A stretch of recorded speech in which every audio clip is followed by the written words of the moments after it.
ఇలా అయిందేంటి సార్? ఎలా అయింది? పోకరీలో మహేష్ బాబులా బిల్డప్తో ఎంట్రీ ఇచ్చి ఆఖరికి సంపూర్ణేష్ బాబులా ఎగ్జిట్ ఇస్తున్నాం సార్. ఎంట్రీ ఎగ్జిట్ ఎలా ఉన్నా మహేష్కి సంపూర్ణేష్కి కంపేర్ చేస్తుంటే కళ్ళల్లో వాటర్ని మోటార్ పెట్టి లాగుతున్నట్టుంది సంతోష్. Sorry sir.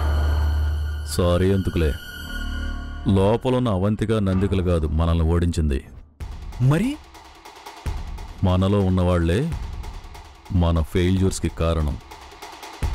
ఎక్కడో కాదు సంతోష్, ఇక్కడే పొరపాటు జరిగింది. మనలోనే ఎవరో నందికకు ఫోన్ ట్యాప్ చేస్తున్న విషయం లీక్ చేశారు. ఇంటి దొంగను ఈశ్వరుడైన పట్లేదనేది ఓల్డ్ సామెత. నేను ఈశ్వరుణ్ణి కాదు, విక్రమార్కుణ్ణి.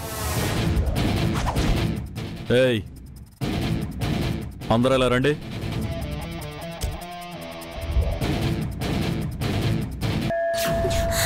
విరాట్ బాబు, మీ అమ్మగారు వచ్చి మన ప్రేమను ఒప్పుకునే వరకు మన మధ్య కనీసం కిలోమీటర్ డిస్టెన్స్ మెయింటైన్ చేయాలా? రాకుండా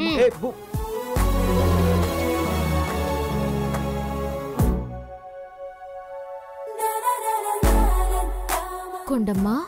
ఓయ్, యాడనో కొడతా ఉన్నదే. ఇంకాడ కొడతా ఉంది. నందిక గంటకేసి తల బాదుకుంటా ఉన్నది. అది కాదే, అమ్మగారు ఆడ నందికం చేసుకుంటే ఆస్తి మొత్తం రాసిస్తానన్నారు కదా. మరి తారమ్మంత ఆస్తిని వదులుకొని నన్ను విరాట్ బాబుకిచ్చేసేయడానికి ఎట్టా ఒప్పుకుంటాది? ఏదో తేడాగా అనిపిస్తా ఉన్నది కదా. ఏహే, 4ంటికి వస్తానంటుంది కదా, అప్పుడేదన్నా గొడవ చేస్తాదేమో.